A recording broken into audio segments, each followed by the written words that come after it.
यही आपकी game strategy थी पूरे गेम में? नहीं, मैं हूँ ही ऐसा रियल लाइफ में सर। मैं बहुत ज़्यादा मूव नहीं होता किसी चीज़ से, ना ज़्यादा खुश ना ज़्यादा उदास। बट हाँ, मेरी एक सोच ये थी कि मैं डिग्निफाइड तरीके से गेम खेलूँगा। मैं जैसे लोग सोचते हैं कि बिग बॉस में खेला जाता है, दिखा जाता है, वैसा नहीं करूँगा। तो सही दिखना ज़रूरी था, ज़्यादा नहीं। घर में रिश्ते बनाना ज़्यादा मुश्किल थे कि टास्क जीतना? मुझे लगता है टास्क आप फिर भी जीत सकते हैं, लेकिन सही लोगों से रिश्ते बनाना बहुत टफ है, क्योंकि इस घर में रिश्ते हर हफ्ते बदलते हैं, ये हमने देखा है। और मुझे लगता है मेरी कहीं ना कहीं जीत वहाँ से शुरू हुई जब मैंने सही रिश्ते चुने, सही लोग चुने जो आज भी मेरे साथ हैं। और वो सिर्फ घर के लिए रिश्ते नहीं थे, वो लाइफ के रिश्ते हैं। मेरे छोटे भाइयों की तरह हैं वो लोग, प्रणीत और मृदुल। ये दोनों हमेशा मेरे साथ रहेंगे। उनका ही जिक्र करने जा रहा था, क्योंकि रिश्ते की बात आपने की और हमने ये भी देखा कि बिग बॉस से निकलने के बाद भी आप लोग जैसे सिद्धिविनायक टेम्पल विजिट की, उनके साथ किया। दोस्ती की मायने क्या है आपके लिए? What is friendship? दोस्ती के मायने ये है कि इंसान आपके साथ हमेशा खड़ा रहे, जब आप ऊंचाइयों पे हों या फिर आप गहराइयों में। और यही हुआ। मेरे दोस्त शो से निकलने के बाद भी मेरे साथ खड़े रहे, वो फैमिली की तरह रहे। जब मुझे ट्रॉफी मिली तो मेरे साथ मृदुल घर गया, मेरे साथ पूरी वैन में बैठा था। मैं और आकांक्षा मेरी गाड़ी में बैठ के हम लोग गए। मैंने ट्रॉफी उसके हाथ में दी थी, पहले खुद पकड़ी थी। क्योंकि यही है दोस्ती। दोस्ती का मतलब ये नहीं है कि आपने सैटरडे वीकेंड के वार से पहले दोस्त बनाने हैं और वो आपको नॉमिनेशन से बचा लेंगे। नहीं, दोस्ती का मतलब ये है कि दोस्ती की है तो आप उस पर खड़े रहिए। एंड आई थिंक इसीलिए मेरा और मृदुल का बॉन्ड एक अलग लेवल पे लोगों को पसंद आया है, बिकॉज बहुत ही ऑर्गेनिक था, उसमें कोई सोची समझी कोई ऐसा प्लानिंग नहीं थी। और भाई आपको एक चीज़ मैं नोटिस करा दूं कि अभी तक के जितने भी विनर्स हुए उनमें से आप बहुत अलग हो, क्योंकि आपकी ऐसा गेम प्लान था आपका, ऐसा गेम आपका था कि बिना अब्यूसिंग वर्ड यूज किए, बिना छोटी छोटी बातों पे झगड़ा किए आप इतने आगे तक आए, और इतने आगे आए कि ट्रॉफी आपके हाथ आ गई जी। तो ये गेम प्लान आपका कैसे था? और क्योंकि जब सब लोग झगड़ते आप एक साइड में बैठ के उनको ऑब्जर्व कर रहे हो, तब आपके दिमाग में क्या चल रहा होता है और आप उस चीज पे आगे किस तरीके रिएक्ट करते हो, वो क्या सोच के करते हो आप? मैंने जैसा पहले कहा कि मैं ऐसा ही हूँ। मैं बहुत ज्यादा दूसरों के लफड़ों में नहीं पड़ता जब तक वो चीज मुझे पता है घर का मैटर ना हो। ये मेरा एक ऑब्वियस डिसीजन था कि लोग आपस में झगड़ा कर रहे हैं, भले ही दिखने के लिए कर रहे हैं, जैसा कर रहे हैं उनको पता है, मुझे नहीं पता। बिल्कुल। मैं उसमें जाके सिर्फ दिखने के लिए दिखूं, ये मैं नहीं करूंगा। घर का मैटर है, मैं जरूर आऊंगा। मेरा कोई भी मुद्दा है, मैं उसको अपने ढंग से बीच में बात लाऊंगा। जरूरी नहीं है कि बात हमेशा चिल्ला के कही जाए, कई बार बात वाया वाया भी कही जा सकती है। मुद्दा ये है कि आपका मतलब पूरा होना चाहिए, आपकी बात सही जगह तक पहुंचनी चाहिए और उस चीज पे आपका अमल होना चाहिए। तो ये मेरा प्लान है। अगर आप इसको प्लान बोले या स्ट्रैटेजी बोले, मैं हूँ ही ऐसा। मुझे जरूरी नहीं है कि अगर सुई से काम हो रहा है तो मैं कैंची लेकर ही आऊँ।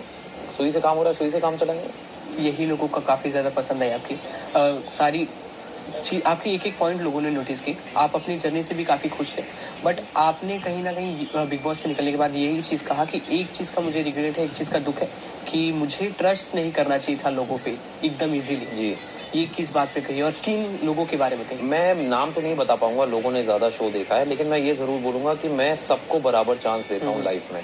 मैं सब पे ट्रस्ट करता हूँ, क्योंकि आपने हमेशा ट्राई किया कि लोगों को दूसरा मौका मिले जी, चाहे वो अभिषेक अश्नूर हो जी, शहबाज मालती हो जी। पर मालती ने भी निकल के ये कहा कि जो मीडिया राउंड हो रहे थे उसमें मैं एक प्रोड्यूसर हूँ, मैं एक डायरेक्टर हूँ, मैं एक एक्टर हूँ, तो मुझे पता चल रहा था कि गौरव भाई कैसे प्रिटेंड कर रहे थे। अच्छा। कैसे रिएक्ट कर रहे थे, क्योंकि वो एक्टर स्पीच दे रहे थे। अच्छा। ऐसा उन्होंने कहा।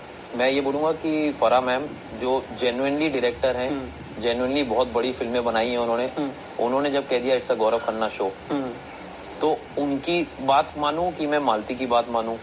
बाहर इतने सारे एक्टर हैं जो मेरे लिए खड़े हुए, जिन्होंने इतना बड़ा बड़ा काम किया है, मैं उनकी बात मानूं कि मैं मालती की बात मानूं? तो जिसको जो बोलना है बोले। मेरे को जो दिल से बात आई, जैसे आई मैंने वैसे रखी, और शायद इसीलिए मैं पब्लिक से कनेक्ट कर पाया। और ये शो कनेक्ट करने का है, वो 15 लोगों से कनेक्ट नहीं करना है आपको, बाहर जो आपको देख रहा है व्यूअर, उससे कनेक्ट करने का है। बट 106 दिन आप लोग घर में थे, ये सब लोग जब घर से बाहर निकलने के बाद जो आपने जेन्युइन रिश्ते बनाए वो आपके साथ खड़े। जी, जी। बट बाकी के लोग बाहर निकलने के बाद जब आपके बारे में कुछ इस तरीके की चीजें कहते हैं, तो वो हिट करती है क्या गौरव खन्ना विनर को? मुझे कोई हिट नहीं करता सर। अगर मुझे हिट करते तो शायद मैं ये शो जीतता नहीं। वो जब मेरी नजरों के सामने थे, अपनी बातों से नहीं हिट कर पाए, तो जब वो बाहर चले गए और कुछ बोलने, वो मुझे क्या हिट करेगा? Nothing matters. इसके पहले का बिग बॉस आपने कुछ भी देखा है? मैंने सीजन 13 देखा था और उसमें काफी मेरे दोस्त थे टीवी के, और सिद्धार्थ भी दोस्त था, इसलिए मैंने वो सेकंड हाफ सीजन देखा था। कि ये कंटेस्टेंट को ऑब्जर्व करने के बाद आपको ये लगा कि ये कंटेस्टेंट के साथ मुझे एज अ विनर चुना जाए, ये शो मेरे लिए और ये सीजन मेरे लिए सही था? आपको ऐसा फील हुआ उसके? आपको पता नहीं होता कि कौन सा सीजन आपके लिए सही है, क्योंकि आपको पता नहीं होता अंदर कौन आ रहा है।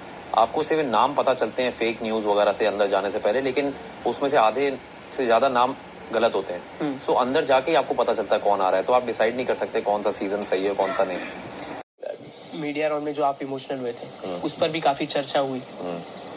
आपने अपना फील बताया, आपको जो फील हो रहा था वो किया, रियल इमोशन निकाले, बट उस पे इतना बवाल होना, उस पे इतनी बातचीत होना, क्या जेन्युइन था, रीजन था? मुझे लगता है कई बार जब आपके पास अंदर के मुद्दे नहीं होते ना किसी आदमी को कॉर्नर करने के, तो आप बाहर की चीजों पे जाते हैं, उसकी बाहर की बातों को मोड़ते हैं। तो ये हुआ होगा, बट मुझे बड़ा खुशी है इस बात की कि मेरे चाहने वालों ने बहुत सपोर्ट किया आकांक्षा का जब मैं अंदर था, और अब मैं बाहर आ गया हूँ, तो अब तो कोई ऐसा इशू है नहीं, मैं हूँ उसके साथ। तो हम गौरव खन्ना का एक छोटा सा मैनेजिंग जो मैनेजर थे आप, जी, आपने जो कॉर्पोरेट में जॉब किया था, उसकी स्टोरी, थोड़ी सी जर्नी जान सकते हैं? मैं मुंबई आया था 2003 में। मैंने 2 साल MBA किया, और उसके बाद मैंने मार्केटिंग मैनेजमेंट में MBA किया, और फिर मैं मार्केटिंग मैनेजर बना बहुत कम उम्र में, 23 साल की उम्र में।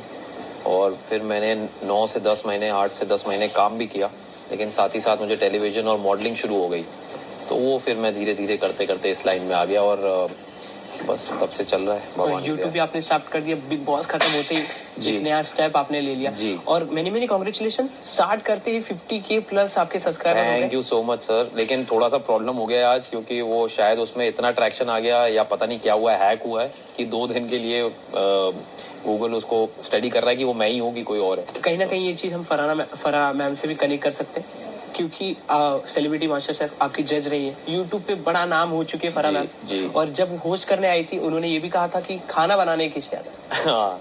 तो किसे नहीं आता है। हाँ। तो आप हाथ उठा रहे थे तो उन्होंने नहीं, मैं हाथ नहीं उठा रहा था, उन्होंने पहले ही बोल दिया कि खबरदार तूने हाथ उठाया। तो मेरे को हंसी आ गई, तो मैं रुक गया, क्योंकि मैं उनको वहां बोल नहीं सकता था कि मेरे को अभी नहीं बनाना, मैं आराम से बनाऊंगा, मैंने कुछ सोचा हुआ है। तो वो कोलैबोरेशन हम देखेंगे? मैं पहले उनके चैनल पे गया था ऑफकोर्स, अभी अब मेरे चैनल पे मैं उनको लाऊंगा जब मेरा चैनल चलेगा। वो खुद भी बहुत अच्छा खाना बनाती है, मैं बताना चाहता हूँ सबको।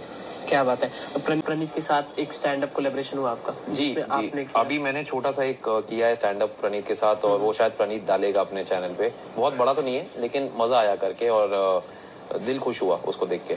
और एक चीज जो बहुत ज्यादा वायरल हो रही थी, दर्शकों को बहुत ज्यादा पसंद आई, कि ये साइलेंट गौरव खन्ना ने एक एकदम धमाकेदार जवाब दिया कि फरहाना ताली बजा।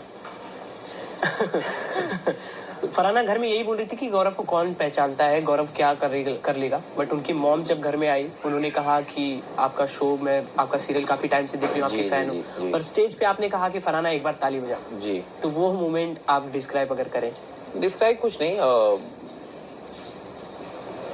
अगर मैं भी उसकी जगह होता तो शायद मैं भी जो ट्रॉफी के लिए ताली बजाता, और शायद वो अपने उसमें खो गई थी। उनको होता है ना कि जब आप कुछ सोच रहे होते हैं कई बार आप, तो मुझे लगा एटलीस्ट ट्रॉफी के लिए तो ताली बजा, क्योंकि ट्रॉफी है, सलमान सर खड़े हैं, इतना बड़ा मंच हमको मिला, हम दोनों को, ताली तो बजा। क्या बात है। एक रैपिड फायर खेलें, फटाक से करें sir. One line, winning moment in one word? Amazing. Strong competitor? Farhana थी। बिग बॉस वॉइस, फ्रेंड और fear? Friend. One relationship your cherish with forever? Mridul. After winning first call to whom? Mom and dad. One word to describe Bigg Boss house? Fantastic learning. If Big Boss was a Bollywood movie, its title would be? कुछ होता है। कुछ को इसका थोड़ा सा expand है। हर समय कुछ ना कुछ हो रहा होता है वहाँ, एंड एक्चुअली बहुत सारे नाम हो सकते हैं, कभी खुशी कभी गम, कितनी सारी चीजें हो सकती हैं, जिंदगी ना मिलेगी दोबारा। So I think Bigg Boss, आप जितने नाम लाएंगे सब उसमें समा जाएंगे। It's that a show, it's a wonderful show to be a part of. कोई एक नाम जो बिग बॉस के घर में बाथरूम के लिए बहुत झगड़ा करता हो? किसके लिए? बाथरूम के लिए, वॉशरूम यूज करने के लिए? पता नहीं, मैं वो इतना मैंने ध्यान ही नहीं दिया इन लोगों पे इतना। माइक हट जाए तो पहला बात क्या कहोगे आपकी, और किससे? माइक हट जाए तो पहली बात किससे करेंगे? जैसे 24/7 तो पहली बात मेरी बिग बॉस से होगी, क्योंकि वही बोलते थे गौरव अपना माइक ठीक से पहन ले। तो मैं कहता था ठीक है बिग बॉस। क्या बात है। इसके बाद क्या कुछ सरप्राइज आपकी तरफ से देखने को मिले? पता नहीं यार, अभी तो I am just keeping my fingers cross, जो अच्छा आएगा। और वो सलमान सर ने जो ऑफर दिया आपको? वही अब आई एम वेटिंग, जब बुलाएंगे मैं फौरन जाऊंगा, तब तक बीच में जो अच्छा आएगा मैं करूंगा। अपने चाहने वालों के लिए, आपके दर्शकों के लिए थैंक यू सो मच। आप सबने इतना कुछ किया मेरे लिए, मेरे साथ खड़े रहे, इतना लोगों ने अगेंस्ट बोला तब भी आप डटे रहे और खड़े रहे। तो ये सिर्फ मेरी जीत नहीं है, ये आप लोगों की जीत है। जरिया मैं बनाऊं लेकिन जीते आप लोग हैं। Thank you so much. Thank you ma'am.